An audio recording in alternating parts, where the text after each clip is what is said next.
మిత్రులారా, బీసీ సామాజిక వర్గంలో ఉన్నటువంటి ఎన్ని రోజులు నిన్నగాక మొన్న మిత్రమా ఒక ఆయన మాట్లాడాడు, చాలా బాధేసింది.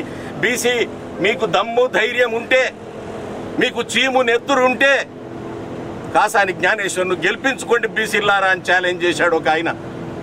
నేను ఈరోజు అడుగుతాను మిత్రులారా, నిజంగా మనకు అంత పిరికి రక్తం ఉందా? మన ఓటు మనం వేసుకోలేమా? మనకు చీము నెత్తురు లేదా? ఎప్పటిదాకా ఈ బానిసత్వం? కాబట్టి నేను చేతులెత్తి బీసీ మిత్రులను, బీసీ మేధావులను, బీసీ విద్యార్థులను, ఉద్యోగోపాధ్యాయ కార్మిక మిత్రులను ప్రతి ఒక్కరికి చేతులెత్తి ప్రార్థిస్తున్నా. ఈ ఎలక్షన్లో ఖచ్చితంగా బీసీ ఓటు, ఖచ్చితంగా మన ఓటు మనం వేసుకుందాం. కాసాని జ్ఞానేశ్వర్ గారికి ఇచ్చినటువంటి కారు గుర్తుకు టీఆర్ఎస్ పార్టీకి, బీఆర్ఎస్ పార్టీకి ఓటేసి వారిని గెలిపించి, ఈ సామాజిక వర్గంలో మా ఓటు కూడా ఉంది, మేము మనుషులమే, 70% ఉన్నటువంటి మా ఓటు ఒక ఎంపీని గెలిపించుకోలేని పరిస్థితి. పార్లమెంట్లో 643 ఎంపీలలో బీసీల సంఖ్య 45 మిత్రులారా. భారతదేశ జనాభాలో 75% ఉన్నటువంటి బీసీలు పార్లమెంట్లో ఎందుకు 45కు మనం పడిపోయాం? కాబట్టి నేను ఇక్కడ ఉన్నటువంటి మేధావులకు, మీ ద్వారా అక్క చెల్లెళ్లకు, తమ్ముళ్లకు, విద్యార్థులకు, మేధావులకు విజ్ఞప్తి చేస్తా ఉన్నాను. దయచేసి బీసీలందరం మన ఓటు మనం వేసుకుంటాం. కాసాని జ్ఞానేశ్వర్ను గెలిపించవలసిందిగా మీ సహాయాన్ని అర్థిస్తున్నాం. సోషల్ మీడియా ద్వారా ఈ అంశాలను చెప్పవలసిందిగా, ప్రసారం చేయవలసిందిగా కూడా మిమ్మల్ని కోరుతాం. Thank you. జై తెలంగాణ. కారు గుర్తుకే మన ఓటు.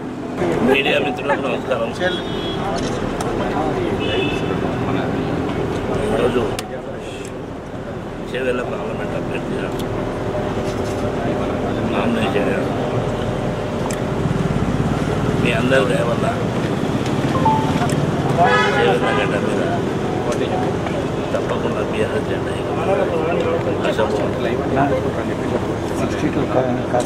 రాబోయే కాలంలో దాదాపు 20 రోజుల నుండి మే 13 తారీఖున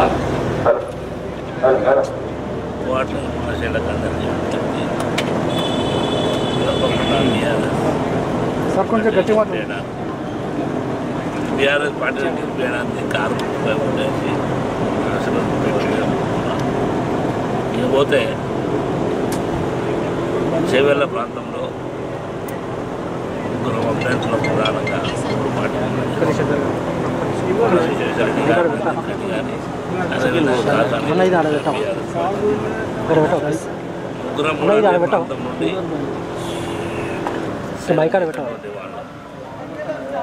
ఉమ్మడి రంగారెడ్డి జిల్లా లోపల జిల్లా పరిషత్ చైర్మన్గా నేను అక్కడ చేయడం జరిగింది.